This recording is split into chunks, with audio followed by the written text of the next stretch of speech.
I'm just trying to figure things out, and I'm going to give it a few minutes before people show up.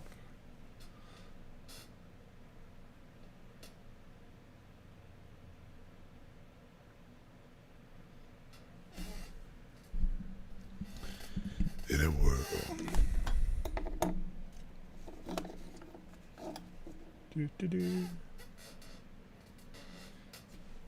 For those who are watching, this is the second half of the stream I did yesterday. I will probably not be doing another one of these streams till next week, so just keep that in mind.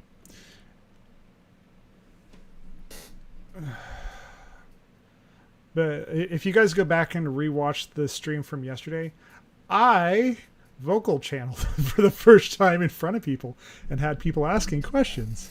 So if you're watching this after the day, go back and rewatch the other one. It's about midway through, and just so I something just kind of took over me and started answering at least answered one question.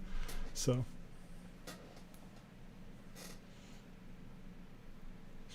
it is warm here.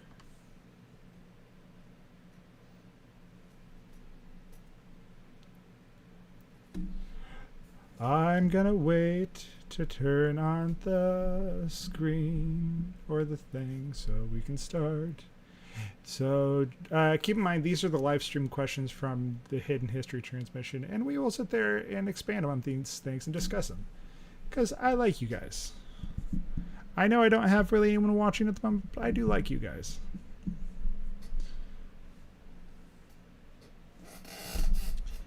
I'm going to give it a few minutes before so at least one or two other people can show up. Or at least one. So.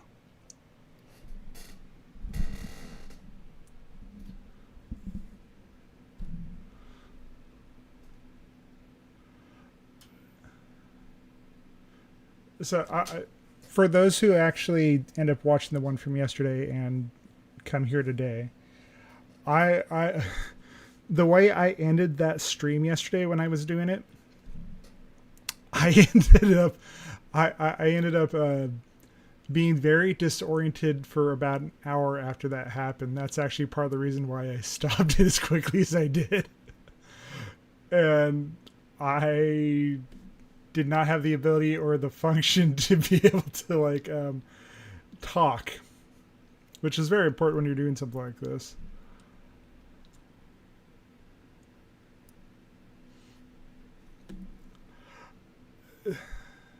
Like, whoever gets in here and wants to know what it felt like, because it was really freaking intense. I mean, holy crap, was that ever intense. And maybe if I'm lucky, it will happen again today. Like, it actually kind of freaked me out, if I'm honest with you. Like, it was kind of like, oh, because I've been having communication with them for a while, but this is the first time they ever came through, like, physically took over, and we talked. It talked through me to you guys.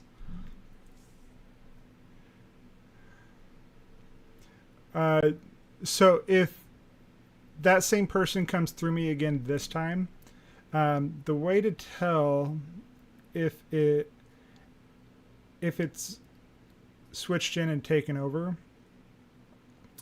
is to watch my demeanor, and also just I'll look like I'm a little bit lost for a second, and more or less kind of like I'm looking around like I'm just learning how to use this body for like a few moments.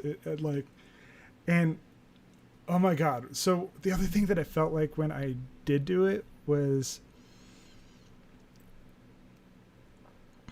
it felt like I was in the car and I was watching everything go by outside of the vehicle. But I was in the passenger seat and I wasn't actually the one in control of what was happening with my own body. It wasn't anything negative, and it was really positive, and I was really buzzing for the rest of the night. And I know, and I absolutely know that people are going to watch this later, so that's also part of the reason I want to just describe this to anyone. Like, I'm nothing special. I've just meditated a lot, and I've gotten myself physically, energetically, emotionally to a place where that is a thing that could actually happen to me. I want to expand on it more. So if anyone's watching this and is interested in actually doing like help me practice so I can see about being able to be into that state longer. So, one of the other things I noticed from doing that yesterday is the being coming through me, my counterpart, a Sasani counterpart, it had no pauses when it was talking. It just kind of like the way it answered, it just kind of answered everything very quickly and to the point. It was cool. It was really cool. So, so yeah, let's go ahead and watch. Let's go ahead and start. And whoever slides in can slide in, and we'll talk and hang out and discuss this. So, let's begin. We have lots of questions from our viewers and lots of questions about Atlantis, which is great. All right. So, first question. If Atlantis had such prominence in ancient times, why haven't we discovered any remnants of Atlantis at all in such things as coins or graves or flags? We have. They were just attributed to other people. All right. Well, number one, you must understand the level of devastation that occurred upon the cometary strike. And secondly, Atlantis broke apart in different phases. It took about 20 years for the full thing to finally hit the North American ice sheet. Over a long period of time. Thus, there wasn't necessarily as much in the third destruction as there was in the previous two destructions to remain to be found. But you can still find Atlantean artifacts. There's also so the other thing that's mixed in with like the Atlantean artifacts is actually there's a lot of Atlantean artifacts that are mixed in with like Egyptian stuff. And the results of Atlantean influence. You find them in North America, you find them in South America, you find it in Europe, you find it in Africa, you find it all over the place. Around the world in different temples and stone structures that many Atlanteans guided. Like Göbekli Tepe. They built that. The building of to preserve their knowledge, such as the Great Pyramid of Giza. There are other artifacts that will be found that were buried, and in time you will come to know more of the history of Atlantis. But you must understand and realize the level of devastation that occurred upon the cometary strike and the level of devastation that was created by the resulting tsunami when the comet landed in the Atlantic Ocean. So I've been, after someone mentioned this onto one of my other streams, asked me about Tartara, the Tartars. I would love to do a whole session where I actually talk about that. And I think I'm going to do that session with someone else. But, like, yeah, I think that needs to be a session. Many things are buried under the sea floor at this point. And they have found cities and they have found pyramids under the water that were buried by mud. Okay, and can you talk about the preparations that were made by those that anticipated the collapse of Atlantis, if any? What artifacts, knowledge, etc., were they determined to preserve and why? Several questions here. What is the role of Egypt in preserving the Atlantean lineage? And it's one of the places where they stored the knowledge. And were the Atlanteans aware of Sasquatch? And if so, how did they interact? Well, as we have just said, many edifices were constructed under the guidance of Atlanteans, such as the Great Pyramid of Giza, to preserve the knowledge for future generations so that the knowledge would not be lost, so that humans could rebuild, could regain the position that the Atlanteans held in their height, in their prime. And that's where we are now, but just different. So again, as many of you are discovering, there is information encoded into such structures as the pyramid and other temples and pyramids around the planet. The Atlanteans prepared by creating these bits of information that they would disperse to different locations around the world by ship and Keep in mind, the Atlanteans, they were actually, they didn't ride around in cars like we do, or vehicles like we do. They rode around on donkeys. guide civilizations to encode the information in some structures. Pyramids in Central America, pyramids in Egypt, pyramids in other places around the world, and other forms of temple. Again, this preparation was done before the destruction, before the third destruction of Atlantis, in that sense, the final destruction. For it was known for some time by the appearance of the comet in the sky, and those that had the Halloween, people. Halloween. That's actually what we celebrate on Halloween, is the destruction of Atlantis. ability to determine such things, that the comet would strike the Earth and destruction would ensue. So there was a time of preparation, and therefore many Atlanteans chose to leave and be the ones who would guide others and preserve that knowledge around the planet. And thus we have a lot of their genetics in our genetics these days with all our bodies.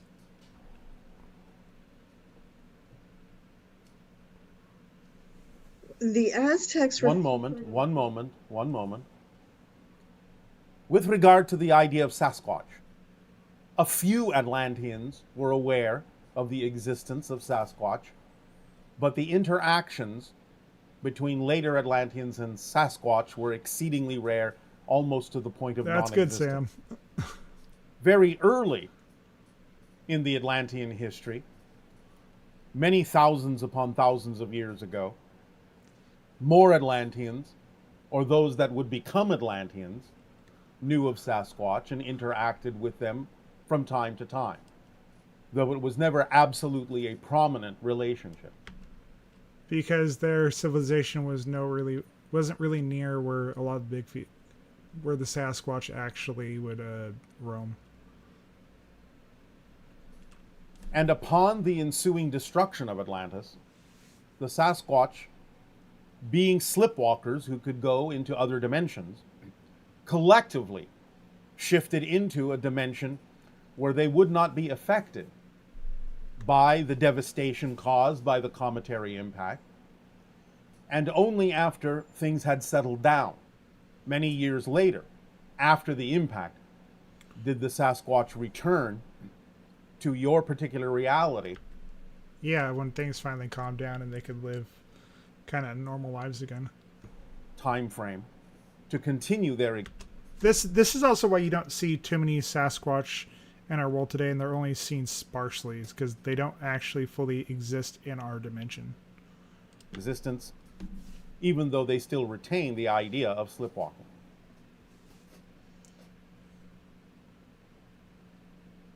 Can you tell me what was the size of Atlantis? Well, again, over time it diminished because there were various forms of breakup. They had plagues. Just saying. Natural disasters. And therefore, the idea of the landmass itself was several 100,000 square miles, as you count space, but diminished over time. The idea of the influence of the empire, however, was quite large and extended into North Central South America, into Africa, and into the Mediterranean and Europe. And that's where the existence of all those different structures came from. It was actually their civilization. Most of the Inca, the Tolmecs, the Olmecs, and all those different civilizations from like Central America and South America that everyone contributes to building those things didn't actually build them. And even into the Asian subcontinent, as you explain these things. So the influence was great and was quite global. The land masses themselves, as they diminished, went from several 100,000 square miles to only a few thousand square miles in the end. And during that time, well, it was actually 1,000 years or more that Atlantis was prominent. Oh, several thousand years. You must understand that the final devastation, the third phase of Atlantis itself, even was a few thousand years. But it goes back about 20 to 50,000 years. 20,000, 30,000 years ago being its prime, its height. And that's where all the cool technology is that we're waiting to rediscover. And there were other civilizations on the planet at that time also. Well, there was still remnants of Lemuria, Moo. but there were other civilizations in different places. Again, remember that Atlantis was created by a migration from Lemuria across the North, Central, and South American continents, creating what you now refer to as the Indian civilizations, American Indian civilizations, that ultimately reached Atlantean shores and created the Atlantean Empire, which is why the look of Atlanteans ultimately was very mixed, but at first was mostly what you now recognize as indigenous cultures of the Americas. And yeah, And the architecture was more similar to what you call Aztecan architecture rather than the idea of European or Grecian architecture. Later on, there were colonies, such as the Minoan civilization, but it became far removed from the original early Atlantean style, took on some of the European styles. and that's why you see later Atlantean architecture take on things like pillars as part of their architecture. And eventually some of the European styles made their way into the later period of Atlantis, which is why there is some confusion about exactly what Atlantean architecture looked like. You have to realize that over thousands of years, there was a lot of adoption of different architectural styles, different cultural ideas that blended in to the later Atlantean. And this is where the idea, on the island of Crete, the Minotaur's maze was actually an initiate temple for the Atlanteans because they were bull worshippers. Culture. But for the most part, over most of the duration of its history, you would recognize it as more Aztecan looking than European or Grecian looking. Yeah, it's pretty straightforward. And it was much farther developed than any of the other civilizations on the planet at that time. There were a few that were also equally developed in Tibet and a few other locations. But it was one of the high prominent civilizations at the time and definitely reached a peak of understanding, even though its technology was different than yours at this stage. Some things may have been similar, but some things were also quite different. And a lot of, like, even today we have hunter-gatherer civilizations that are tribes and people that exist alongside with ours. So it's perfectly feasible that we would actually have, we could have had high civilizations in the past and still had all those hunter-gatherers or tribes that were traveling around Europe at the time because they were the less advanced people.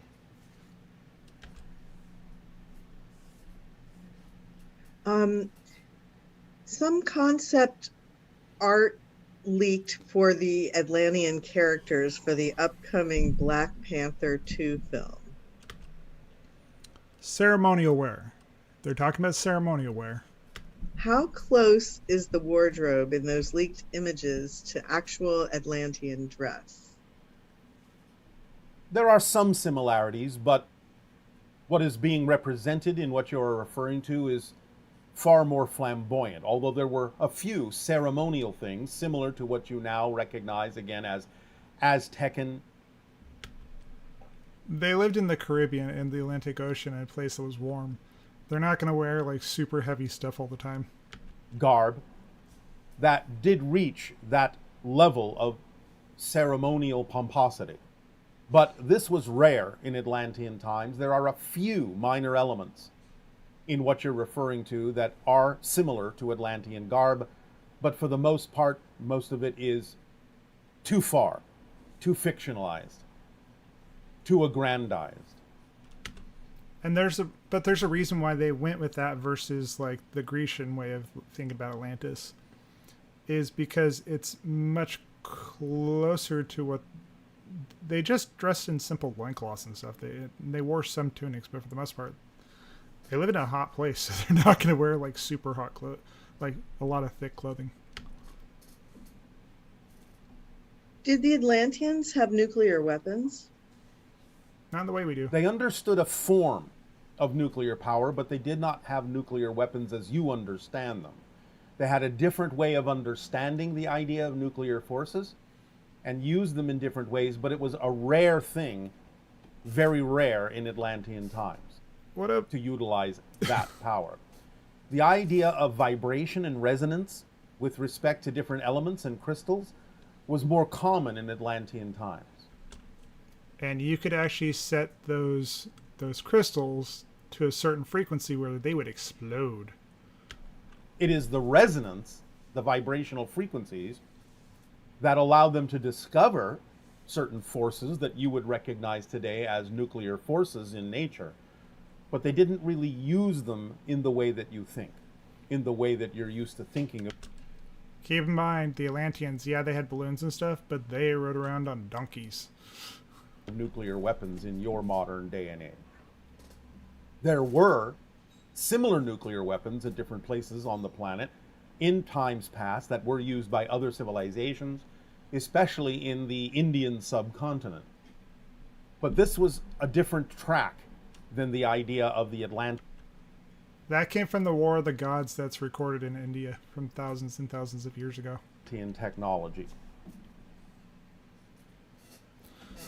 And is the Minoan linear A script a derivative of Atlantean writing systems? It is a derivative, yes. It is not exact, but it is a derivative. Things change over time, and certain figures in the linear A Minoan script may be recognizable in ancient Atlantean script, but some things have changed as language does over time. But yes, it is a derivative. It is an offshoot. Okay, and is there any hints you can give us about deciphering these texts? No. You have people that are working on this, and we will leave them to their tasks. Because everything in its own timing, pretty much.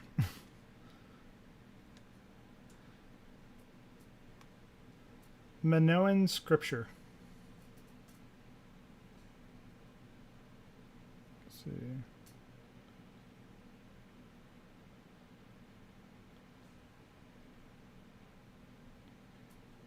Oh, I actually know this text. Huh.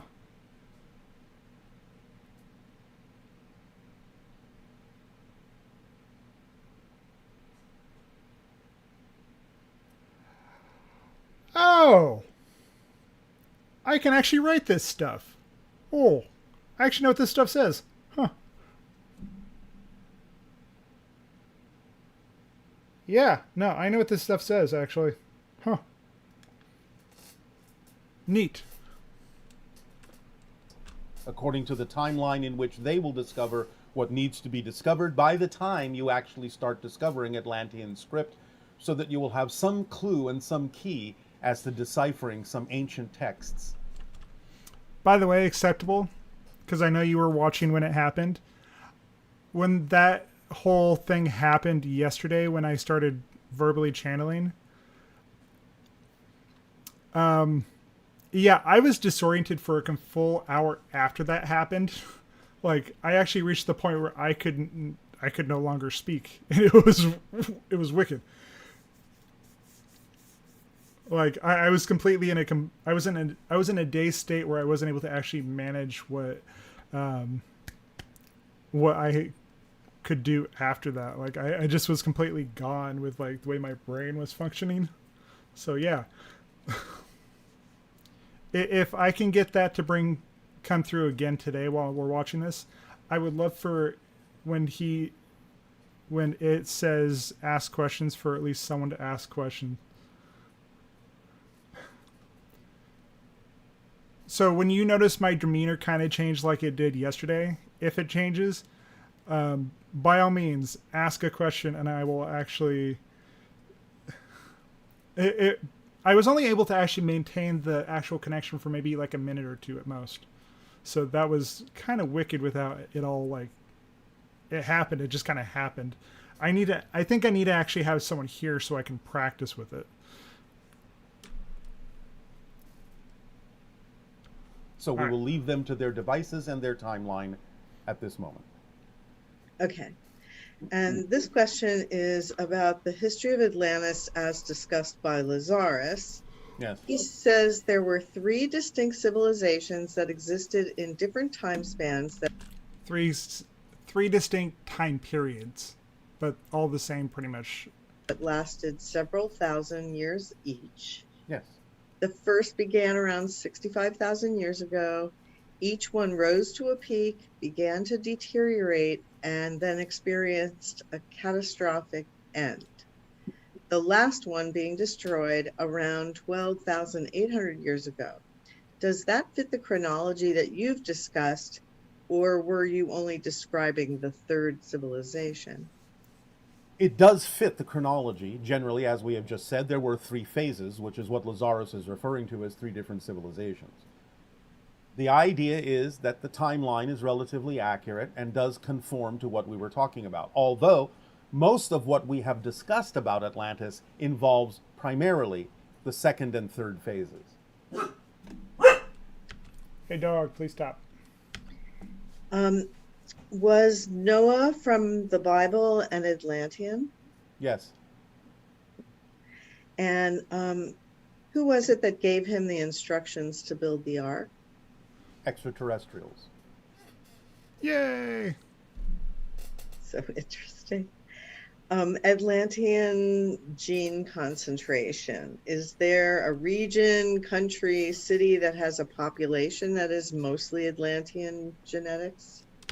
They're dispersed throughout our entire population these days. Aztec and Basque. And Matthias de Stefano speaks about Atlantis 12,000 years ago, the age of Leo. The shift in consciousness that brought a new generation of politics that controlled with war and order, later adding a tsunami. We are now in the age of Aquarius, mirroring Leo. So We're finishing up the cycle that started back then. are we also finishing? Acceptable. What was your Atlantis synchronicity that you saw after the stream yesterday?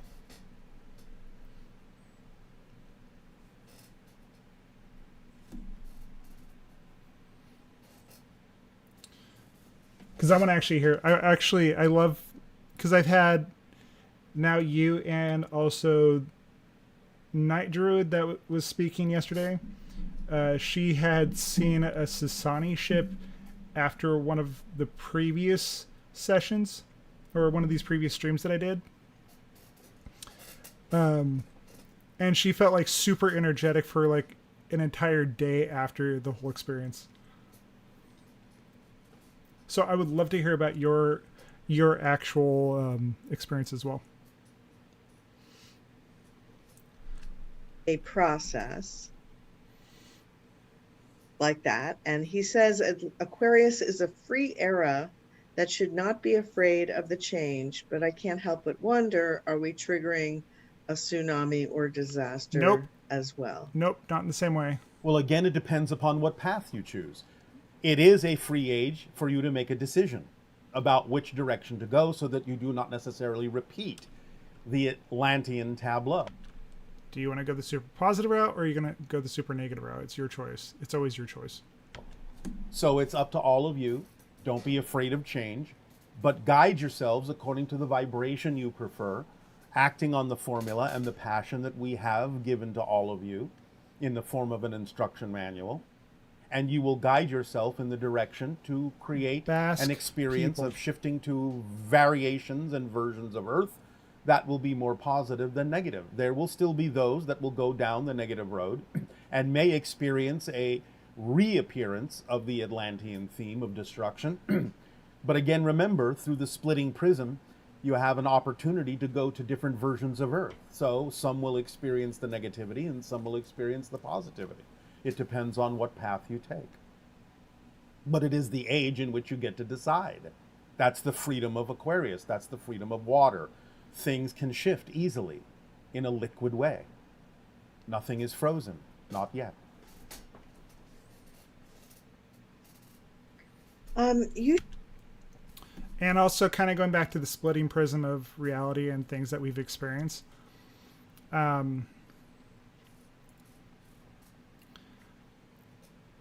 For anyone that's watching this, who all has actually had people just disappear out of your life?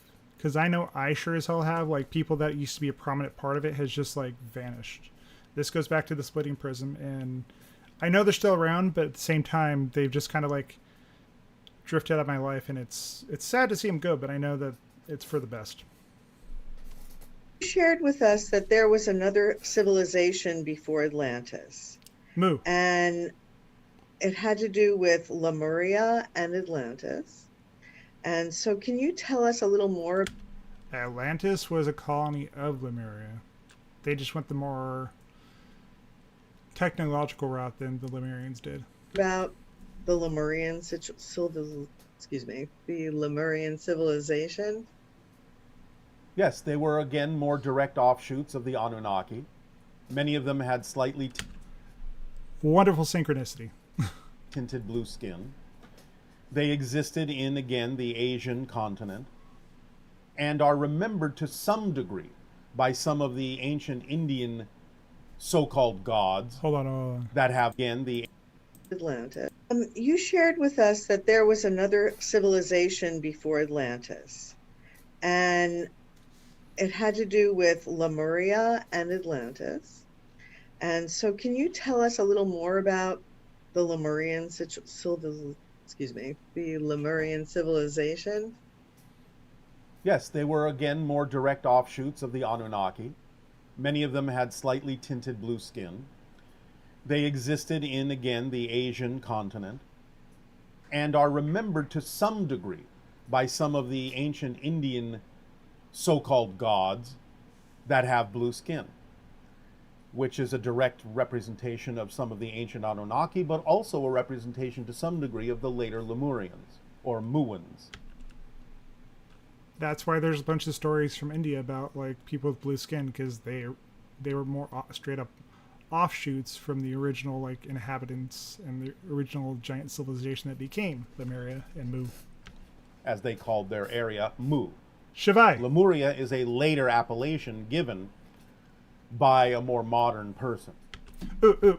So I was watching something not too long ago that was talking about. So there's actually a tablet in Mexico that they found that said that was in the Aztec civilization, that said they didn't come from North America or South America. They said they came from further east of Mexico, and they came from a place called Atlan, which is actually the name of Atlantis, the real name. And also they talk about the continent of Mu in the South Pacific as well. There's actually a full document as well as a full thing that describes it. And if I can find it, I will show it to you. But there's actually stuff from, like, the Aztec civilization that actually has full documentation talking about those stuff. A lot of that kind of stuff that from the Aztec civilization was destroyed when the conquistadors came through and burned everything. So the Muans, occupying the South Pacific area of land masses that have now submerged under the ocean, What's left of it is actually New Zealand.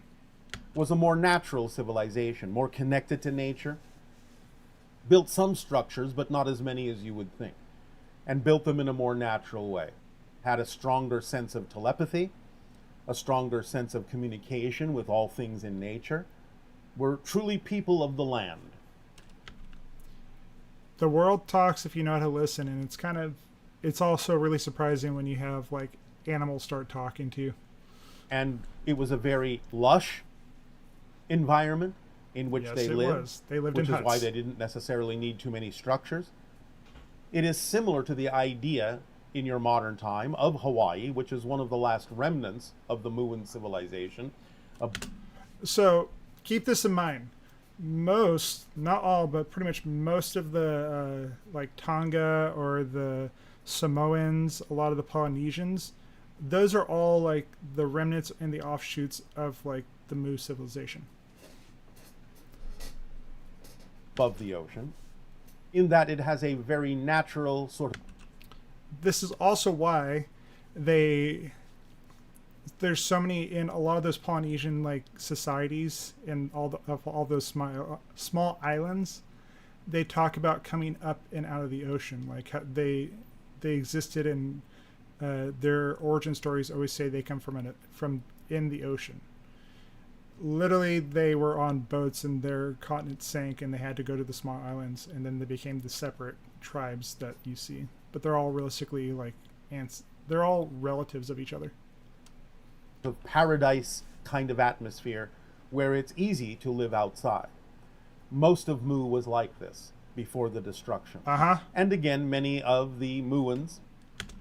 And I have seen it I saw it in a vision. They had a few big structures, but for the most part, most of what you saw in the Mu civilization, of Lemuria civilization, was actually just huts. They had a few big ones, but for the most part, it was just huts.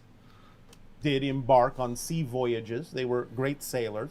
Yes, they were. And moved across to the idea of the American continents, North, Central, and South, and created different phases of migrations that, in crossing those continents, ultimately wound up as the colonists that started Atlantis.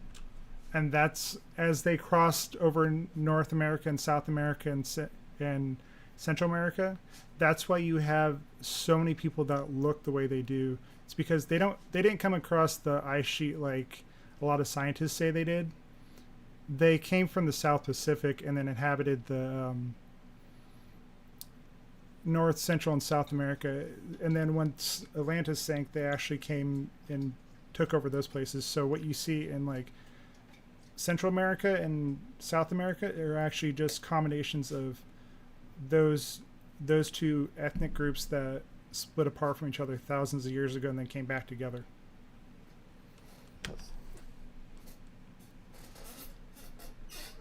Lemuria was also destroyed. Was it for the same reasons as Nope. Atlantis? And is there It was time to move on. a theme other than that one these days?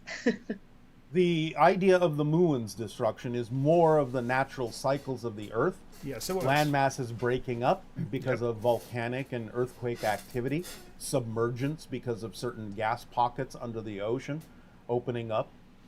But the idea, again, is that there are cycles on the Earth. Earth is one planet of great cycles. And therefore, many civilizations that have made Earth their home have experienced these cycles as an opportunity to clean the slate and start fresh, to go in different directions, taking advantage of the cycles of what appear to be destruction. And that's what we're going through right now, is one of those cycles, but it's not going to be complete and utter destruction like what they experienced. In a positive way, can allow civilizations to grow and to learn and to change very rapidly into a new kind of civilization with new perspectives, new understandings, and new opportunities. So take advantage of the Earth cycles in a positive way, and civilizations can evolve very rapidly. Are the people of the Caribbean linked to the survivors of Atlantis? Some of them, yes. Okay. And were the Atlanteans in close contact with cetaceans? Could they communicate with them? And are there ways to communicate now with the cetacean nation? Yes, they communicated at their peak very readily. The reason that you were interested by that is because you're essentially reliving a memory from that civilization, from when the destruction of Atlantis happened. You probably had an incarnation at that time that you're able to connect to. And as we have said before, many of their temples were built close to the ocean with aqueducts and passageways for dolphins to come in and partake of many of the ceremonies Yep. that they may have created in Atlantis. And there was a lot of telepathic communication between Atlanteans at their peak and the cetacean nations. So, for anyone who's watching this, keep in mind, because they are our ancestors and our previous incarnations, a lot of the abilities that they have, you can unlock too, because that's part of your natural birthright to have those sort of things. You just have to clean out the gunk that says you don't have the ability to have those experiences. Of the world, which you are now rediscovering. Again, look to the idea that there are patterns within the cetacean languages, as well as increasing the idea of empathic and telepathic communication with them by coming from your heart and transferring images from your mind to them and receiving images from their minds to you. So it's all about the idea of resonance. Because you lived through that experience. Well, you died in that experience, and now you're coming back to this point where you're learning about it, but from a safe point of view. The proper state of being, and the imagery that you can conjure in your minds that can create a bond, once again, between humans and cetacean. So this is something I want everyone to keep in mind. So you remember when we had the movie Armageddon? Or we had the... like, all those doomsday movies we had about 15 years ago? Like The Day After Tomorrow, yada yada. It's actually us reliving through past genetic memory and also past soul memory. We're working those things out now so we can lift up up to fourth density fully. That's fantastic. So you are actually probably closer to the idea of what the Atlanteans were. And also, because a lot of the you had survivors that went to North, Central, and South America and Central America, but you also had survivors that went to that came to North America, and that's where a lot of those stories about giants came from, which were the Atlanteans that did actually breed it into our populations all over the world. And what are one of the benefits that they received from their communication with the cetaceans that perhaps we don't really comprehend as being available to us? The riches of the ocean. The cetaceans were very good at communicating with their fishermen as to where the fish were, and also what elements could be found in the ocean floor. So, acceptable. I don't actually know what your name is. Person of interest. A lot of those stories that, because you're half Navajo and you have relatives, and stories get passed down about giants and about skinwalkers and all those other things. A lot of times they're actually real. It's just people don't necessarily believe that they're real because they've been told or been conditioned to actually believe that those things aren't real. There's always truth in myth. Kind of keep that in mind. I live in the Northwest. I live in Oregon. I have had flashes from memories from different time periods where I've lived in this area before.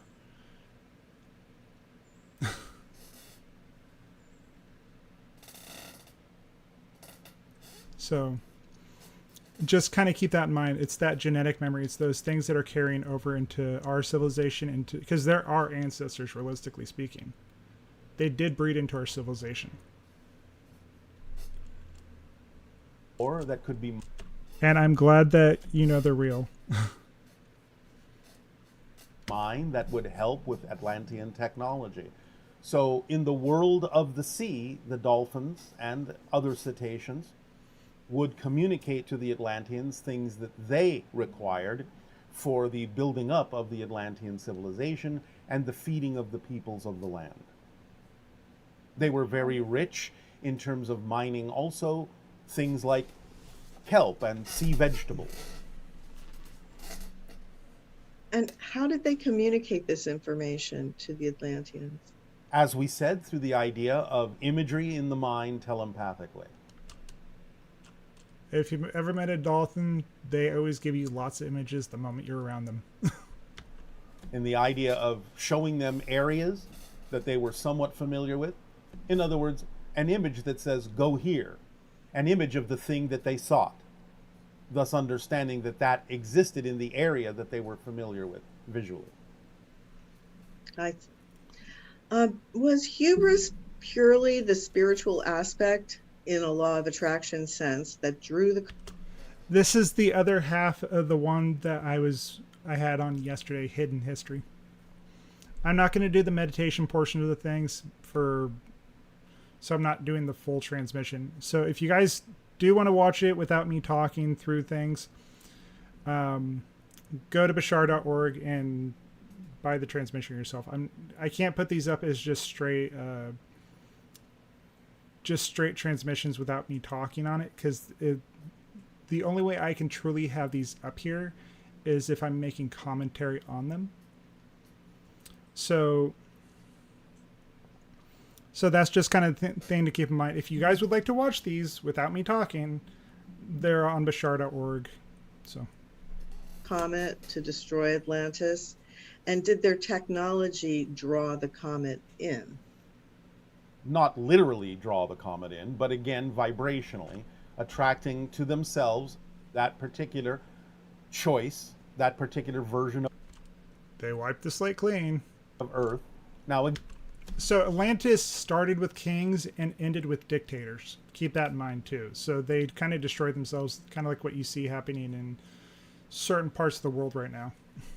They're in the process of destroying themselves. Again, do remember, there are other versions of Earth where Atlantis was not destroyed, and many different kinds of affectations in between. Simply, you are dealing with the timeline here because of choices that you have all made collectively, that you are dealing with that particular... Really? Do tell, what's it called?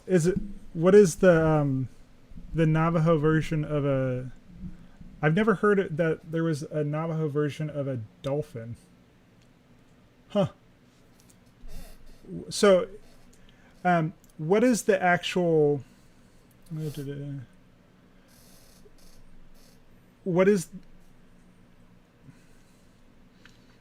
What would be the thing that the Navajo talk about when... Oh, nice. Okay. That makes a lot of sense. Do you ever actually communicate with the horned toad?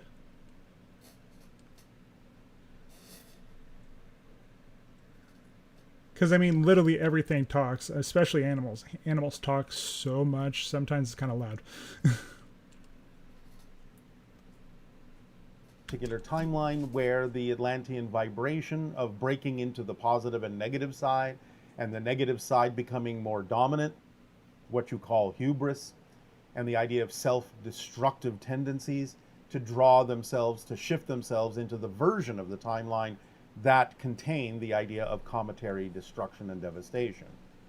So again, remember, there are many versions of Earth where Atlantis was not destroyed. And as far as the idea of... And those versions of Earth that were actually where Atlantis wasn't destroyed were quite beautiful. I know this depends on what Earth you're on, but how are we on Earth in terms of avoiding the Atlantean cataclysm this time? Or are we still in that process? You're not gonna avoid it. Don't focus on avoiding it. Just focus on existing in a positive state. You won't usually attract those kind of events. Of seemingly replaying what happened. Again, some of you are shifting to worlds where that won't occur, and some of you are shifting to worlds where it will. You have to take this on an individual basis or even a small group basis as to what vibration and resonance you are setting up for yourselves to navigate in what direction you are going.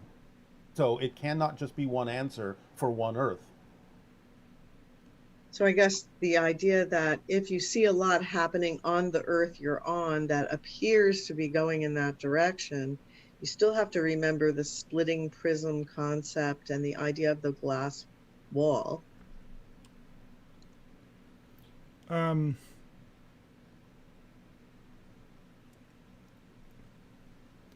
I have someone that wants to come through. Give me a second. Someone have a question.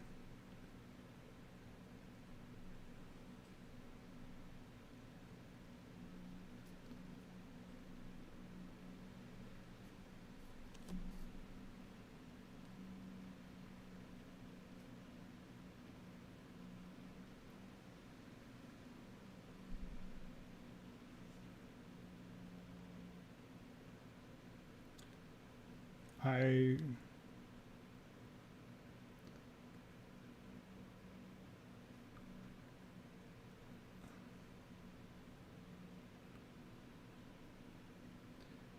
Does someone have a question?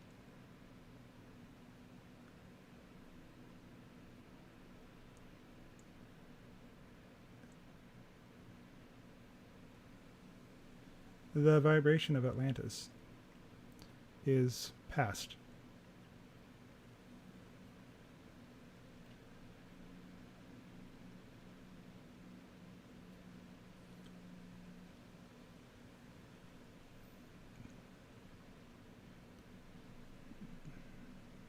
That's a different frequency than what I had yesterday. I'm gonna have to like learn to channel it or learn to focus on one, because the one I had yesterday was much more communicative. It was much more of an impression of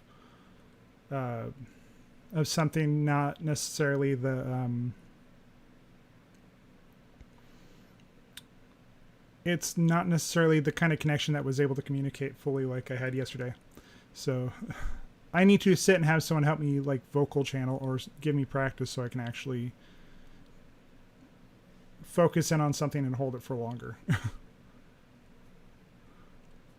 Yes. So just because you can see it doesn't mean you're on the Earth that's going for the same trajectory. For now, yes. For now, you are allowed to see that which you do not choose in order to give those.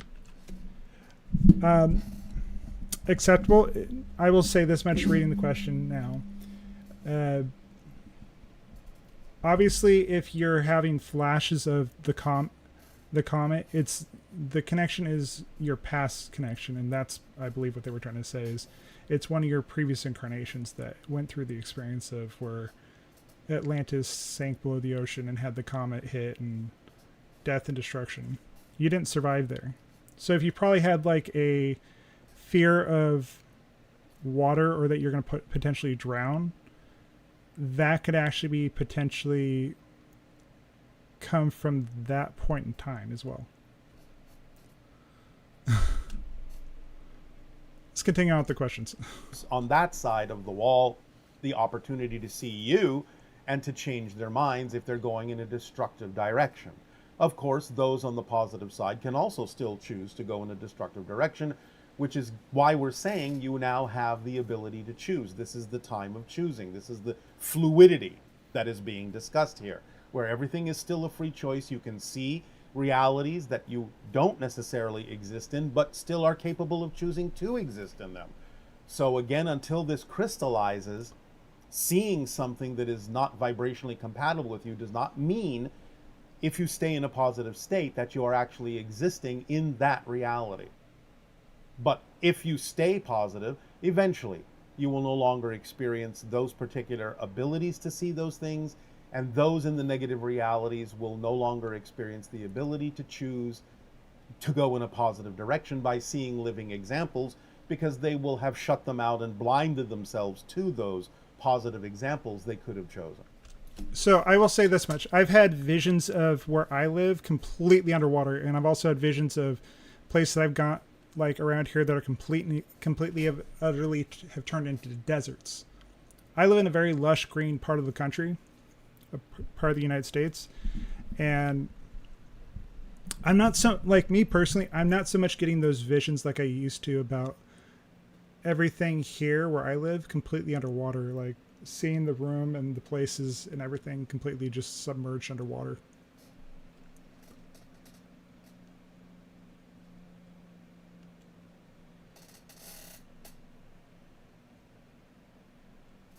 Well, I will say this much. If it's coming up now, it's coming up now so you can actually let go of that experience.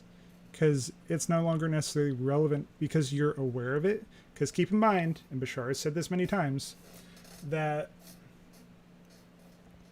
habit is something that you do that you don't know that you're doing. Once you know you're doing it, it's not a habit, it's a choice. It's a lot of times those things come up for you to be able to let go of. So the synchronicity is there, so you can just keep in mind, what do you want to do with it? I can give you information. Bashar can give you information. There's a million and one informational sources. Once you get the information, what do you want to do with it? And do it in a positive way. Like,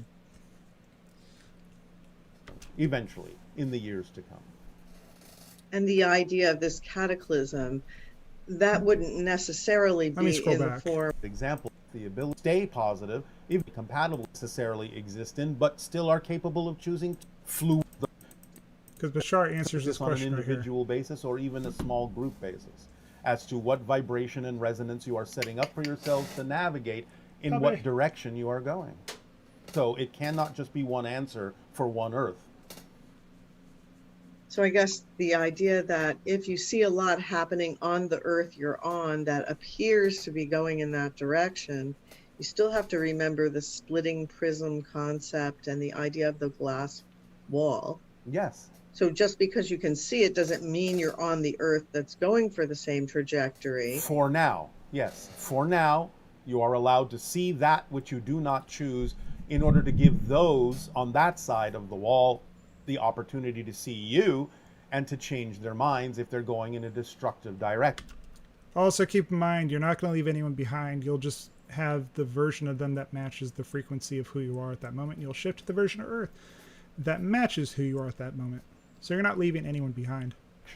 Of course, those on the positive side can also still choose to go in a destructive direction, which is why we're saying you now have the ability to choose. This is the time of choosing. This is the fluidity that is being discussed here, where everything is still a free choice. You can see realities that you don't necessarily exist in, but still are capable of choosing to exist in them. So again, until this crystallizes, seeing something that is not I'm pretty sure most of this is going to finish crystallizing around 2030.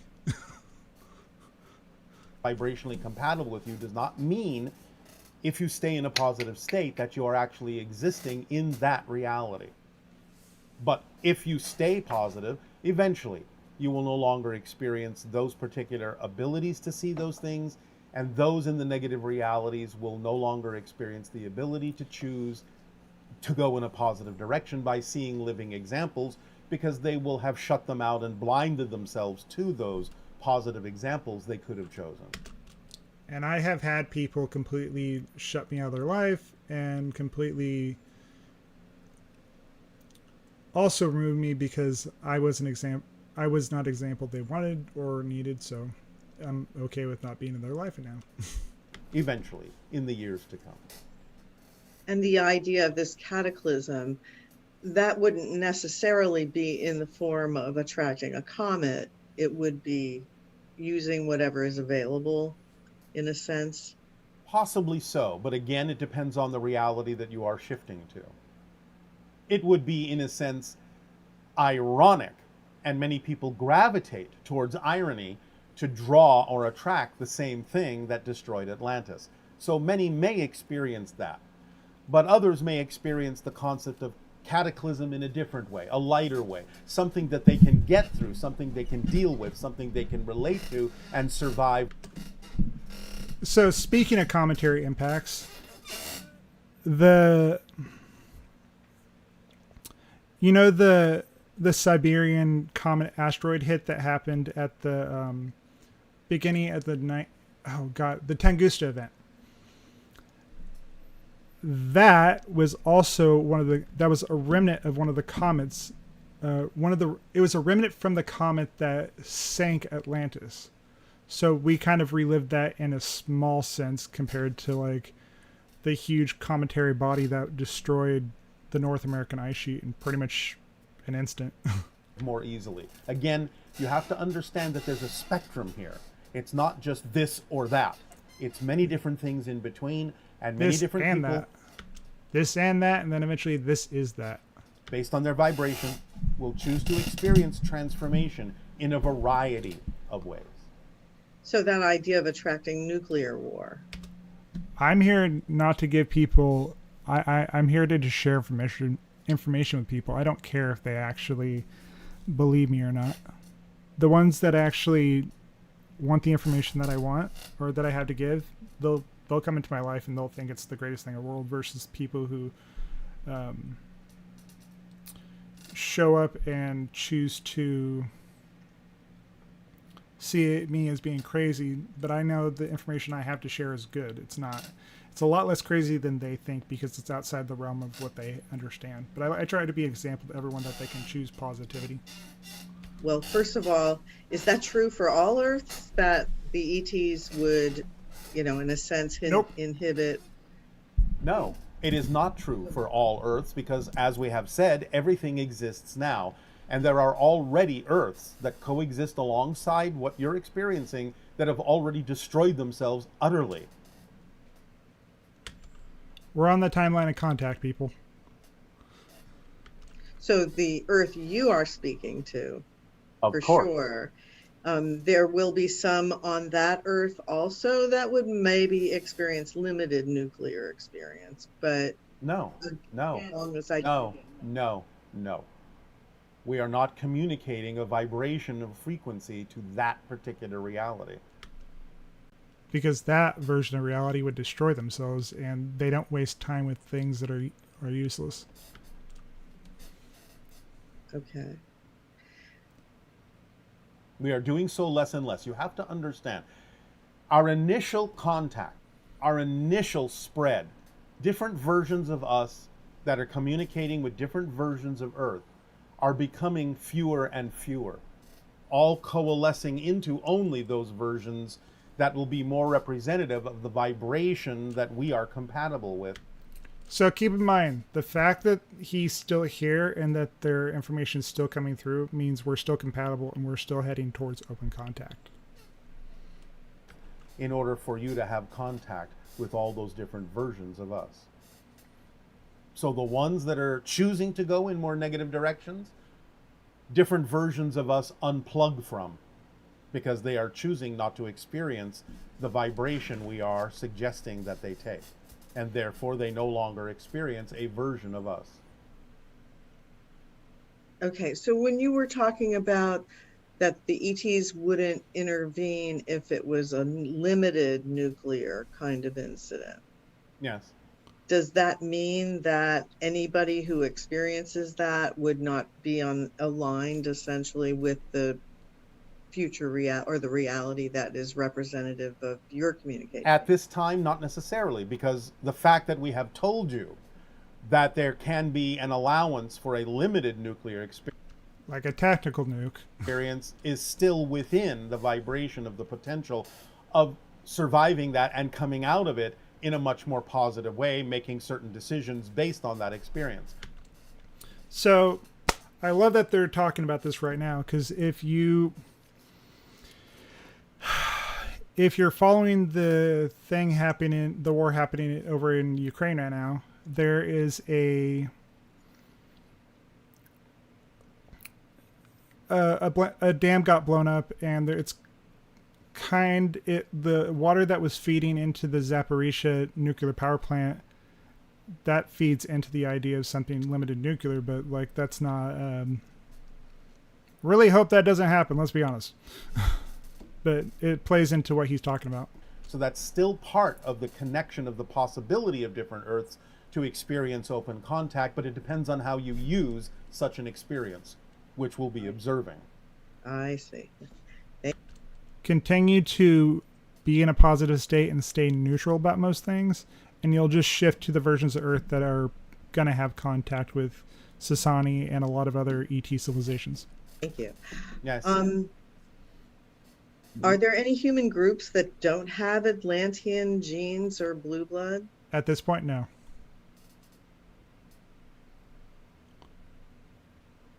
At this point, you will find that while the genetics of the Atlantean track may be very minimal in some groups, there are none on your planet that have absolutely none, even though the percentage may be extremely small. And is there a race or culture today that looks a lot like the Atlanteans did in their time? Well, again, some of the indigenous cultures Egyptians also look a lot like what the Atlanteans look like. have some resemblance, as we said, Aztecan, Incan, so to speak. Some European stock, the Basques, to some degree share some of the genetic traits, but again, there is no one that is looking like a pure Atlantean at this point, at least not at its peak. Later on, perhaps, toward the end of the third phase and the destruction, yes, it was more of a mixture, more of what you call a melting pot. So many Kind of like what we're experiencing here in North America. different kinds of people may have looked like some of the later ancient Atlanteans. But at its peak, no. There are no beings on your planet at this point that look exactly like the beings of Atlantis at its height. Some have some traits, and some of those traits are coming back. As people on your planet gain height, Me, I am very tall. Not super tall, but I am a very tall man. you will find that some of that isn't And also, like, I have a lot of those genes are expressed in me by my height and also my mental abilities that I've unlocked. an Atlantean trait, because the early Atlanteans were relatively tall. Yes, they were. That was the next question was during that period. They also wore this like hair stuff that determined like their status in the society. Like they were kind of like they wore dreads that all just kind of what we would have ended up being looking like wigs when they went to like Egypt were just kind of like how they showed status in their societies, how they like had beads and stuff in their hair.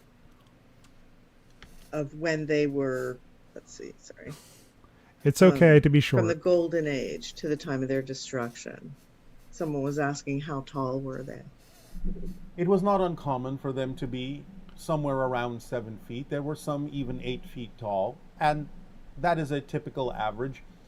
There were some taller, some shorter, but again, as we said in our transmission, Keep in mind, acceptable, because I still don't know your name. No one at this point in time actually does not have some sort of Atlantean or Lemurian DNA. So we're all part of that people. It's just we're very far removed by a few thousand years. the biblical Nephilim were actually ancient Atlanteans, and they were described as being relatively tall. And are there archetypes that are related to the myth or the legend of Atlantis? And also, do we as human beings create new archetypes in our collective soul? Yes, of course. You have created a new archetype in the idea of extraterrestrials in the way that you see them in this day and age, representing us in a variety of ways. That is a relatively new archetype for your civilization. Am I saying it correct? Extraterrestrials that were recognized in past civilizations presented themselves as a different energetic collective consciousness archetype from the way that you see us today. Also, you got to keep in mind once civilization and species shift to be into outer space also, because that's why a lot of your form starts to take on a different starts looking different. Like if you look at the Lyrian civilization, the cat people, they originally looked like cats. Just like if you've ever played Skyrim, the Khajiit from that's more or less what the Lyrians looked like when they left their homeworld. But as they spread out and the diaspora from their planet actually spread out to different parts of the influence of those different places that they ended up settling, the Lyrians that are in all those different places look different. Like there's some that have almost no ears. There's some that look like lions. There's some that have like more look like bobcats, but in humanoid form.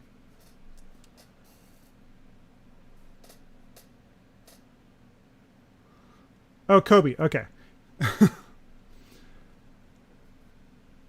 Gotcha. Well, I'm happy to have you, Kobe. The idea of certain representations and legends, such as Kukulkan and Quetzalcoatl, the idea of the Cucamonz. feathered serpent is representative of the ancient comet and therefore has been, shall we say, collectively embodied in the idea of Quetzalcoatl as the destroyer, as the regenerator, as the renewer. The idea of the comet has an If you play as a Khajiit in that game, you more than like because the Khajiit in that game are all nomads.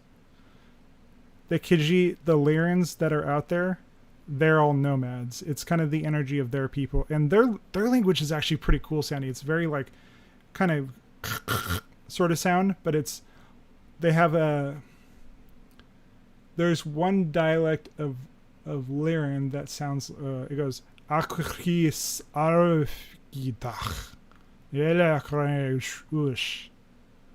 So they have actually a really cool sounding language. It's less of the it doesn't sound like purrs, but it more sounds like like there's even some like there's been some influence from their language into Earth civilizations or Earth languages as well. the destruction of Atlantis has been embodied in that particular idea and in the concept of dragons around the planet. Now, dragons, again, separately, do represent a different extra-dimensional kind of being or consciousness that presents itself in. Yes, because I want to talk about this for a minute. The Anunnaki came to Earth, and part of where they settled, because I know that I've been told that I speak ancient Armenian as just a language that I just know how to speak, and I've just been able to speak my entire life. The way, and I know that's a derivative of like the Atlantean languages as well. And it's a very pretty sounding language, but some of the Atlanteans that settled into that area, that's why Arabic developed in the way it did, because it was based off an Atlantean language. That way, that clothes or cloaks itself in the form you call a dragon when it interpenetrates into your dimension. That's just how it's represented by your collective consciousness for a variety of reasons we will go into at another time. But the idea in general of the dragon. He went into this actually in an older transmission. I do not have it currently, and I can get it. But he actually did talk about this in a previous transmission, why Quetzalcoatl actually is depicted as a serpent. Dragon archetypally And also is the dragon actually a archetypes. representation of the comet, the feathered serpent, and the destruction of Atlantis all wrapped up. The language that I speak from that time period, not just the Lyran one, but the oh yeah, no, totally. For whatever reason, I've always just had a lot of languages that just kind of pour through me, and they're fun. It's not necessarily relevant to have that information or to speak that way, but it's fun to have to be able to talk about it. But typically, the other thing the reason why you're able to just wake up from like a coma or whatever and be able to speak other languages, because you've connected to another counterpart that speaks that language. That's actually part of where that comes from. It's just you're making a very strong connection to another counterpart that speaks those languages, because you were being them for a time, and it just kind of carried over after you woke up from your coma and haven't completely fully integrated.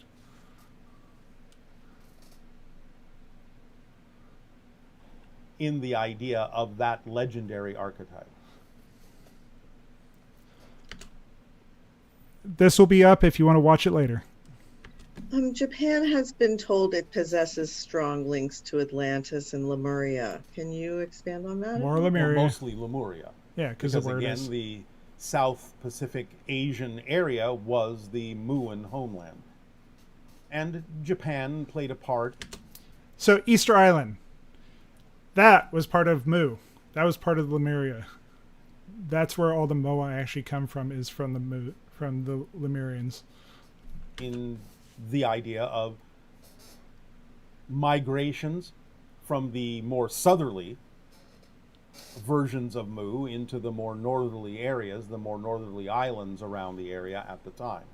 So there is some Muin genetics that moved into the Japanese area and to some degree are representative, but have been admixed with many other things and so are not purely representative of ancient Muin genetics.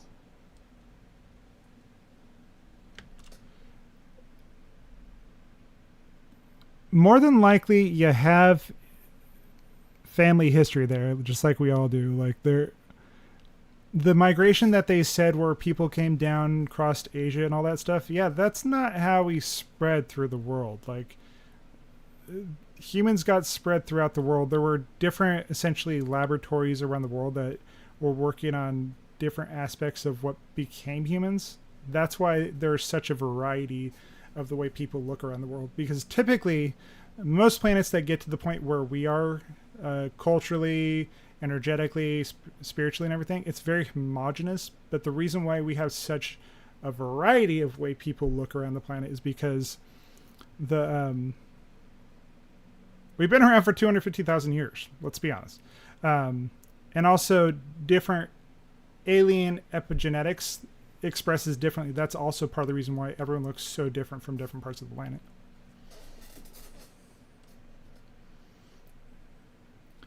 Yep.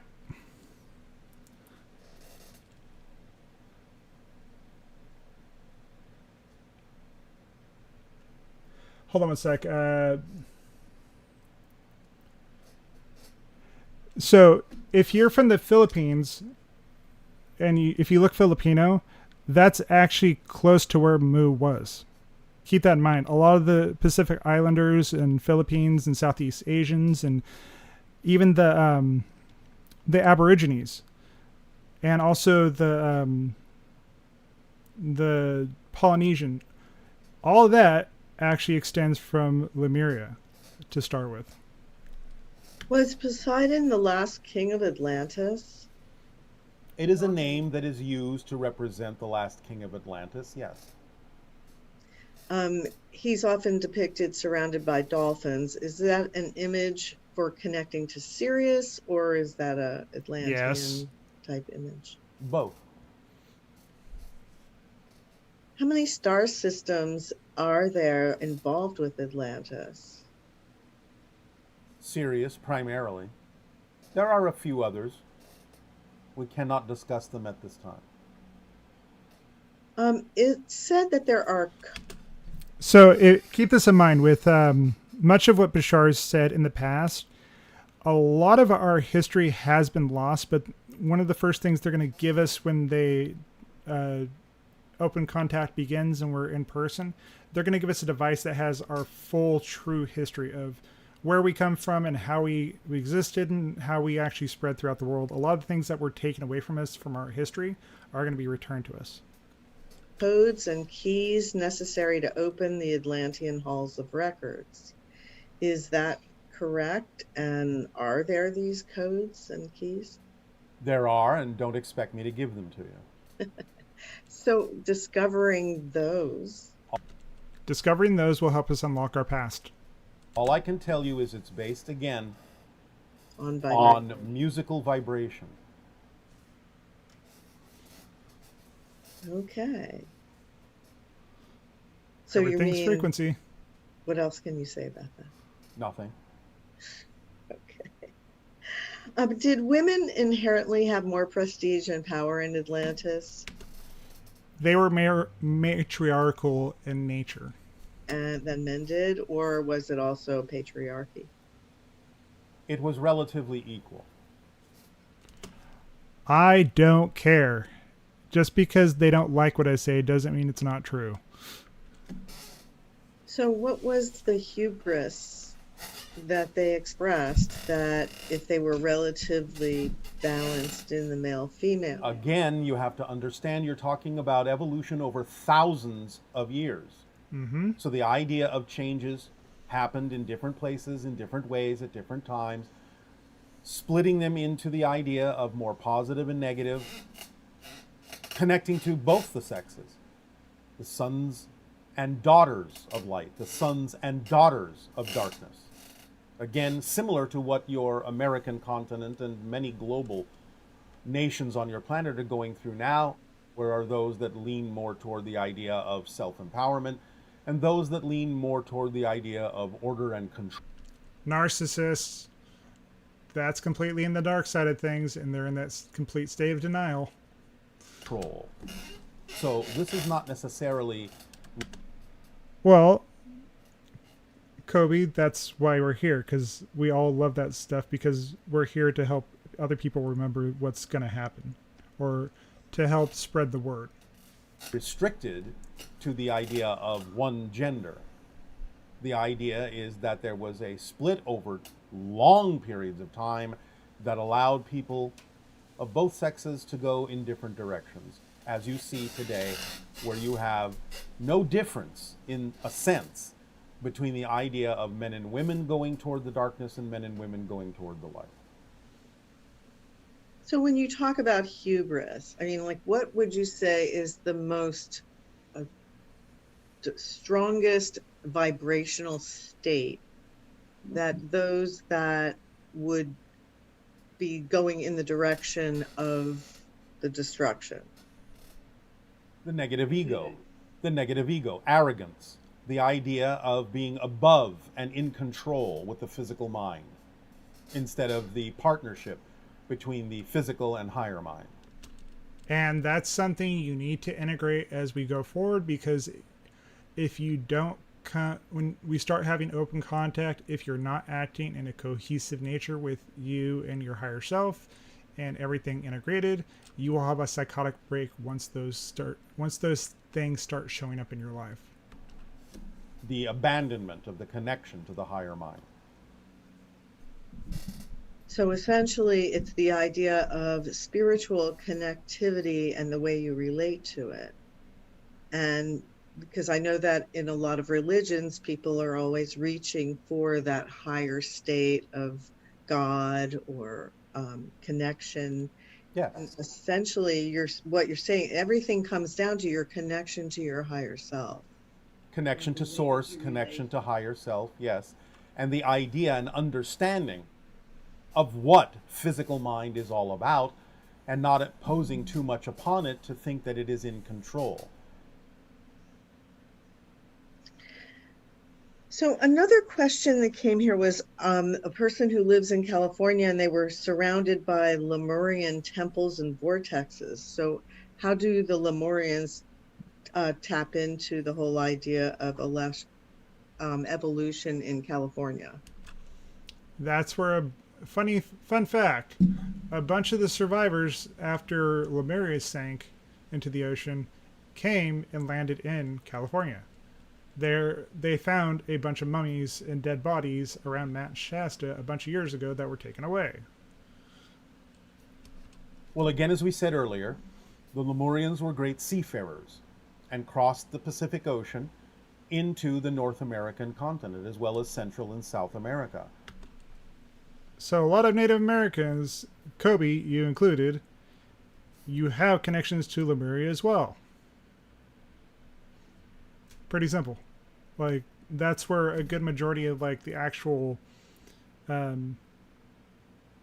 mean, honestly, the diaspora that happened after that whole civilization sank went all over the place. And that's also part of the reason why you see so many, like, you see certain kinds of temples all over the place. So there was a large influx of Lemurian seafarers into what you now call the western coast of North America. Yes, that's actually why there was so many, because that was one of the places they landed and ended up getting buried at. Okay, so I'm going to move on to some other topics. No, don't hope. Know that you do, and once you know these things to be true and you know that you have those connections, you'll be able to connect with them and talk to them and ask them what they have to teach you. You're drawn to this for a reason. It's because you do have those connections, or else you wouldn't be drawn to it. topics here. I think I pretty much got most of the Atlantis questions in. Thank you, everyone, for submitting so many of those. except for one that is important to understand. Okay. The Atlanteans knew nothing of the Greys. That happened much later in your timeline. Yes, it did. The Greys have only been in our timeline for about 6,000 years.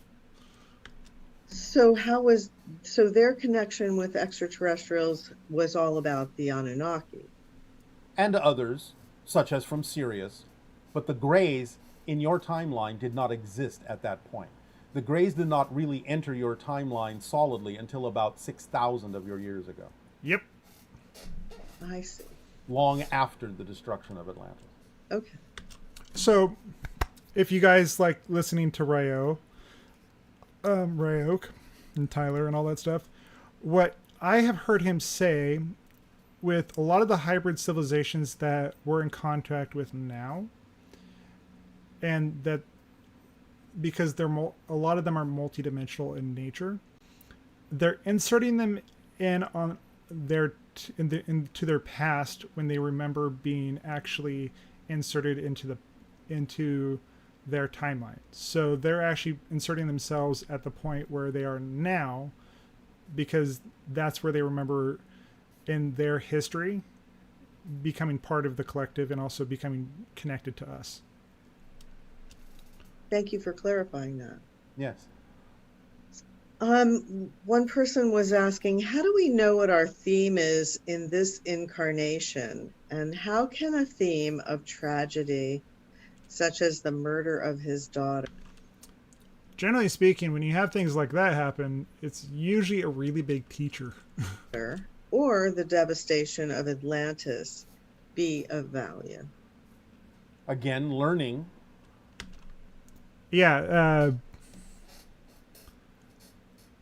Lola, if you go into Tyler's Facebook channel, just type in Ryok or Ryo, it should come up. It should come up right away. He has a bunch of videos where he talks about this stuff. So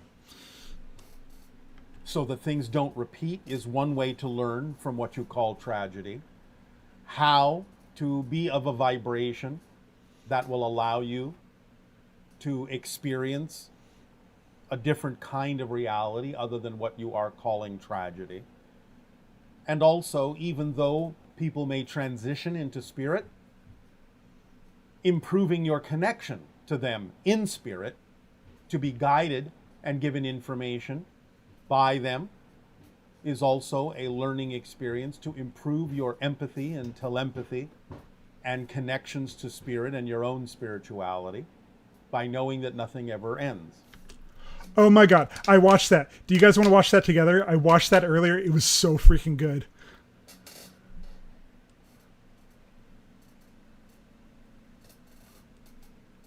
Well, so what I have posted from Ryo were actually a couple private sessions I did with him that I just chopped up into smaller sections for people to be able to digest. And it's just like specific subject. I usually cut out the really personal stuff that is not applicable for other people to know about. But the fun stuff like superheroes and archetypes, those sort of things, or talking about Atlantis, yada yada yada, that stuff I'll put out. But the super personal stuff that I don't want to share with other people, usually I cut that out before I show it to before I put videos out like that.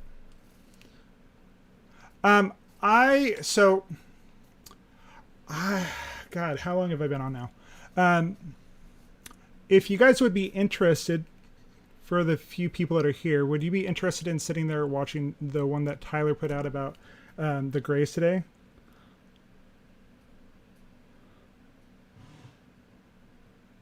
There are some of the earlier videos on my channel. If you just go onto my channel, under my video section and scroll back to the old videos, that's where they actually are at.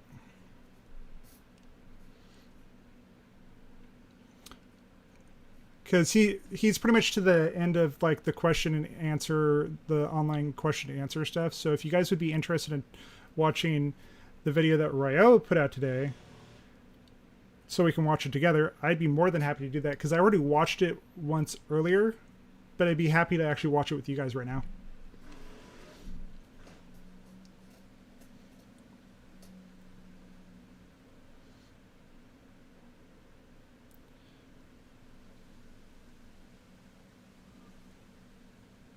How about this? I am actually about mentally tapped for the moment.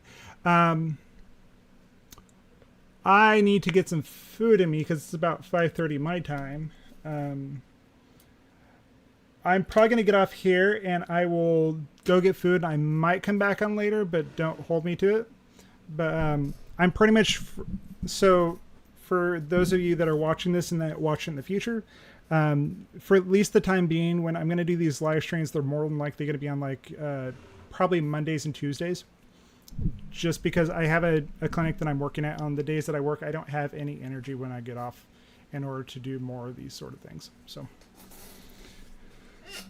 but yes, dear God, the one that he did today was freaking amazing. Like, that was like a good amount of like some information actually I didn't even know about the Greys that came out in that whole thing. It's fantastic seeing you guys again. I'm gonna do more of these, but I think I want to start kind of diversifying as much as Bashar and sharing his information, and I'm gonna probably always kind of keep doing more of these kind of videos. I think I want to start branching out into things like Dolores Cannon, into the Emerald Tablets, into a bunch of other ones. If you guys are interested, please comment down below in the video, in the comments, what things you would love to sit there and watch together. I know that I would love to do some Course in Miracle videos where I sit and read the lesson, and then we sit and kind of discuss it afterwards and just kind of work through it together. Because I absolutely love A Course in Miracles. But just yeah, let's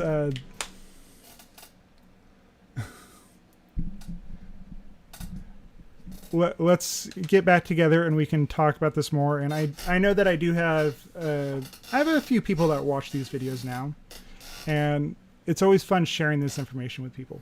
But I don't want to do the full transmission just because, yeah, there's Bashar communication doesn't always like when people share this stuff. But I just wanted to share with you guys at least this part. And I have a few other videos I'm going to share, but I want to go back and start looking at the really old Bashar stuff with where we all are now, like, and the understanding where we all are now. That because at this point in history and this point in time, we can actually understand what he was teaching us then more easily than, because I'm pretty sure we are all beginners back when we first started watching that stuff. When a lot of us haven't gone back and watched any of it, so like your understanding's different because this perspective of who you are is different.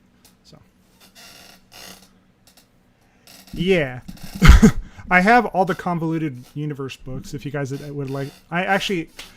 So I'm also going to do this for some like standalone videos that are not live stream. I'm going to take her Convoluted Universe books and summarize them so they're more digestible.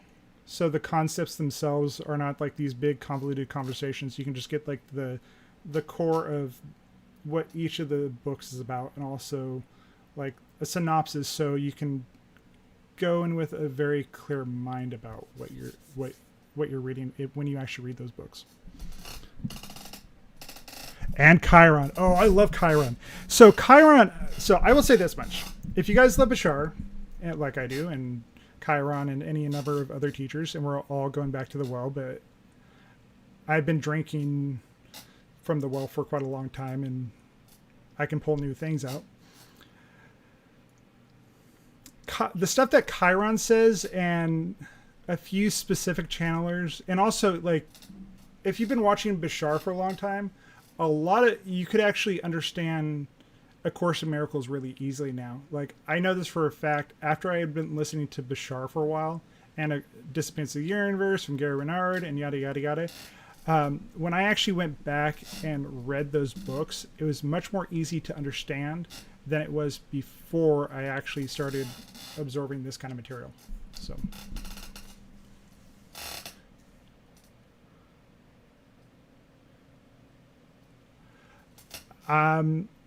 I'm more than happy to sit here and just like I'm gonna do. I need to sit there for a day just reading off all of the different lessons because the workbook's great, but the workbook is really the important part of A Course in Miracles. If the text, like the very dense text that they have for A Course in Miracles, is very dense material. Just straight up, it is very, very dense material. If you're going to go read ACIM, A Course in Miracles, read Disappearance of the Universe by Gary Renard. It will make that book make a lot of sense.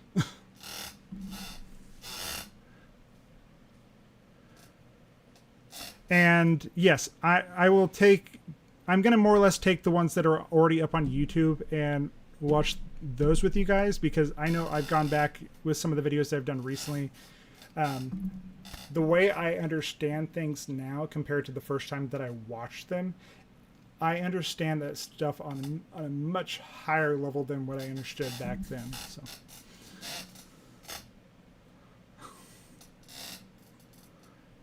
And we've all grown and we've all been able to expand, and we're all different people than we were when we first started the journey to be actually on our spiritual path of understanding, growing, and raising our vibration, raising our frequency, and figuring out who and what we are, so we can stop the cycle. Because realistically speaking, to quote Game of Thrones, and I'm going to quote Game of Thrones here, we're here to break the wheel.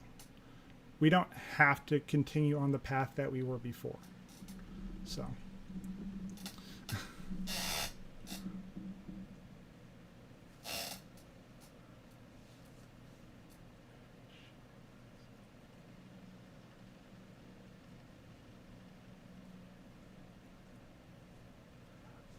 What is her name? Do you know by chance?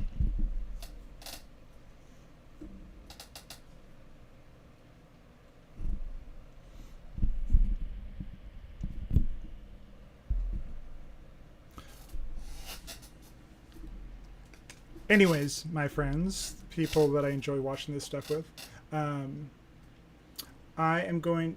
what is it real quick?